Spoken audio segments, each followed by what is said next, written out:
President Uhuru Kenyatta, or the system, if you want to call it so, laying the ground for POLYCARP IGATHE to make a comeback in Nairobi county politics?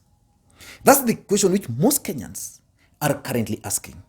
Because for sure there's one fact which we understand, that the system has a lot of interest in the Nairobi county politics. And we also know that in 2013, Makwiny Sonko nominated POLYCARP IGATHE as his running mate. But the two were totally, there was no way these guys were compatible. And most Kenyans questioned whether IGATHE, who was a highly respected technocrat, highly educated, was going to work with Mike Sonko, a man who is streetwise, grown in the street, a man whose education you cannot write anything about. So most Kenyans questioned whether they were compatible. But the system had an idea. The system wanted to wrestle the control of Nairobi County from the hands of ODM and Raila Odinga. And they sat down, and because Mike Sonko had managed to kick out every other opponents in Jubilee Party, they decided to support Makwiny Sonko, but give him a running mate. And that's how POLYCARP IGATHE was brought on board. Around May 16th last year, I met my good brother Sonko, who I knew for a while. And he told me, Poly, you're such a publicly spirited person. Come join me. Let's take Nairobi back. Let's fix Nairobi. And we had a long conversation, not over Coca-Cola, but over other brands that are produced somewhere near Ruaraka. I must admit. But they are Kenyan manufactured brands. And we came round to 5 things. Sonko, in his typical down-to-earth fashion, told me, Poly, kizungu mingi I don't like, but let's agree on 5 things. Let's agree on 5 things. Our mission, and we must repeat it wherever we go. The mission of our politics is to make Nairobi a new capital city and the domicile of 60% of Kenya's GDP. Livable and hospitable, number 1. Clean and bright, number 2. A place where there's jobs for young people and prosperity for all business people, number 3. A city that is lush and green. And lastly, a city that is safe and secure. So when you come and speak to us, those are the 5 big bubbles that we are pursuing. And the Kenyans went to the polls. And Mike Sonko succeeded in becoming the governor of Nairobi. Although most people claim that he was also a beneficiary of the 54%. But that's politics. In politics, there's always only one winner. You can't claim, oh, mimi sijui nini. Sonko won the Nairobi gubernatorial seat. But within no time, these 2 guys could not work together. And POLYCARP IGATHE surprised Kenyans by tendering his resignation as the deputy governor of Nairobi. And we all know immediately POLYCARP IGATHE resigned as the deputy governor of Nairobi. He went back to Equity as the MD. That tells you that POLYCARP IGATHE was actually a project of the system. Because we know the chairman of Equity Bank, Peter Munga. Peter Munga is the chair of Mount Kenya Foundation. And Mount Kenya Foundation had a lot of interest in Nairobi County government.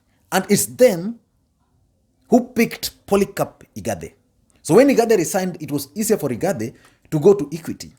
But within no time, POLYCARP IGATHE again left Equity and went back to Vivo Energy, where he was working as the assistant chief executive officer. But this week, POLYCARP IGATHE again resigned from Vivo Energy. And Kenyans are asking so many questions. Because let's face it, in politics, nothing just happens out of mere coincidence. I keep on saying that. In politics, everything is normally planned and executed to achieve certain political objectives. Now let's talk real politics. A few weeks ago, not really a few weeks, but for some time, Mike Sonko was facing serious challenges. The system ensured that he was barred from accessing his office. Then all of a sudden, no, before that happened, Nairobi County didn't have a deputy governor, because from the time POLYCARP IGATHE resigned, Mike Sonko refused to appoint a deputy governor. So Nairobi County didn't have a deputy governor, it didn't have a speaker. And the system used Mike Sonko without his knowledge to bring back Beatrice Elachi as the speaker. Then once Beatrice Elachi was brought back as the speaker, then the system now focused on Sonko. Sonko was arrested in a very inhuman way in Taita Taveta. Was it for your Taita Taveta, somewhere there? He came back, barred from accessing his office, and Sonko was just there. And he was staring at a possibility of an impeachment. And without a deputy governor, it meant if Sonko was going to be impeached, Nairobians were going to go to the polls, because there was no substantive deputy governor to take over. And the law is clear that Elachi could only act for 90 days. So there was a crisis in Nairobi County. And within no time, the government maneuvered their way. And one day, they just called Mike Sonko, the county secretary, and the county secretary. Sonko was given 15 minutes to go to State House. And once at State House, Mike Sonko was given a document to sign. And in that document, it was clear that certain functions, core functions of the Nairobi County government, were being transferred to the national government. And Sonko appended his signature, the national government appended their signature. And this move is going to be implemented beginning 16th of March, which is Monday. But if you want to learn certain things, let us agree.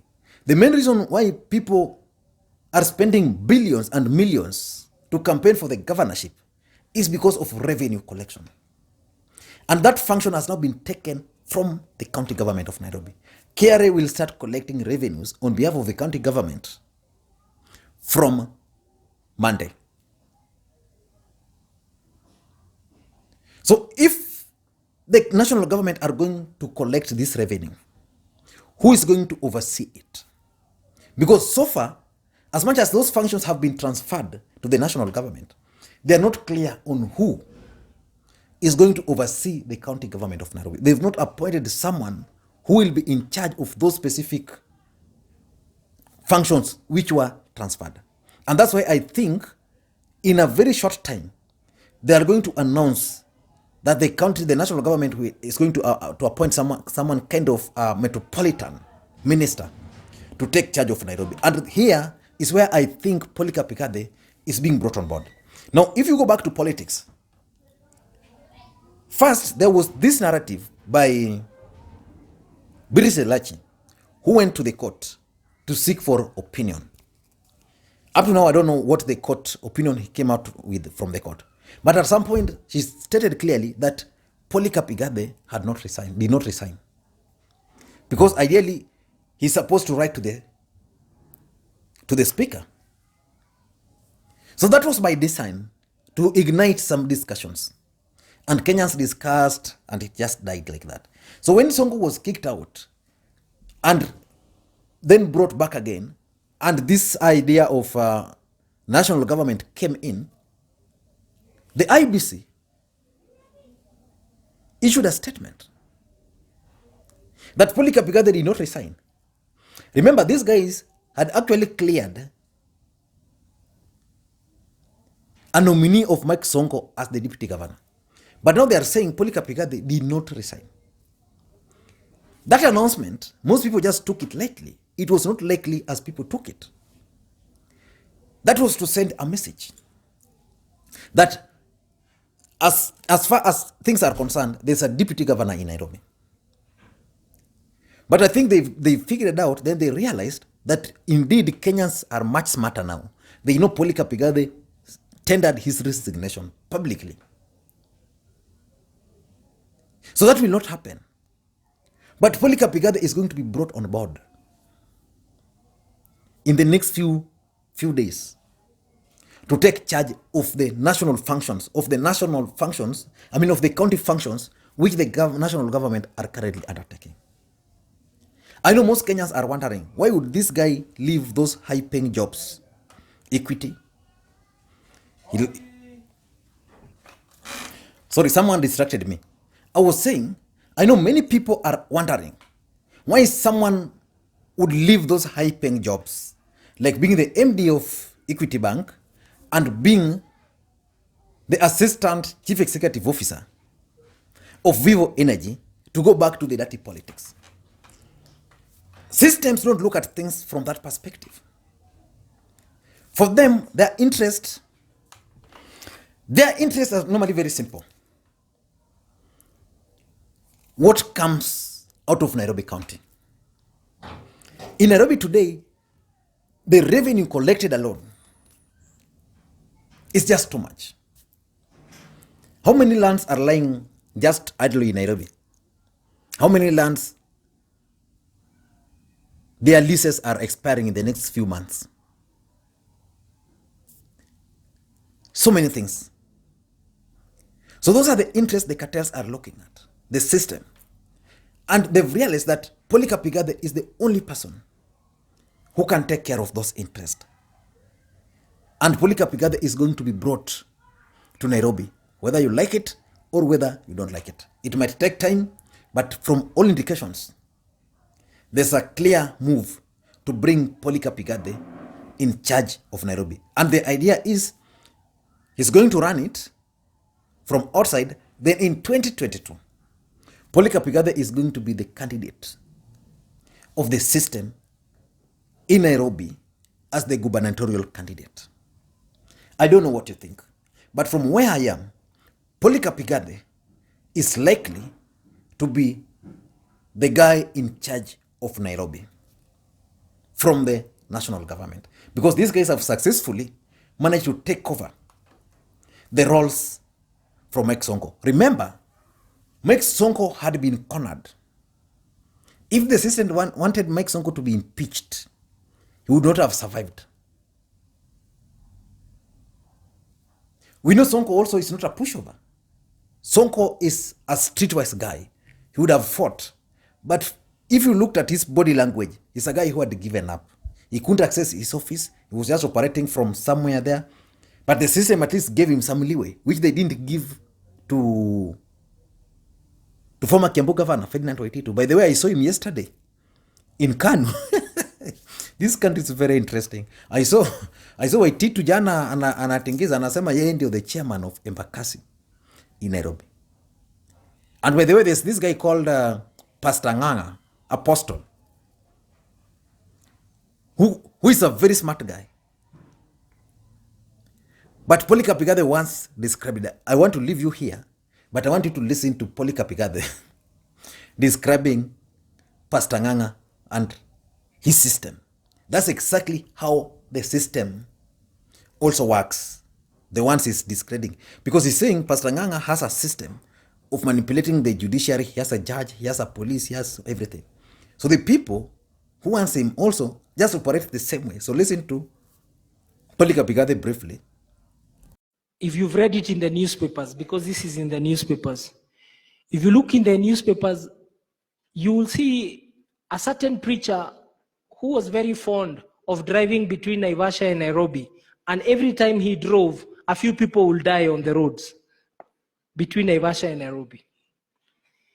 Then he will eventually get a lawyer who is a professional. I'm talking about a preacher and a lawyer.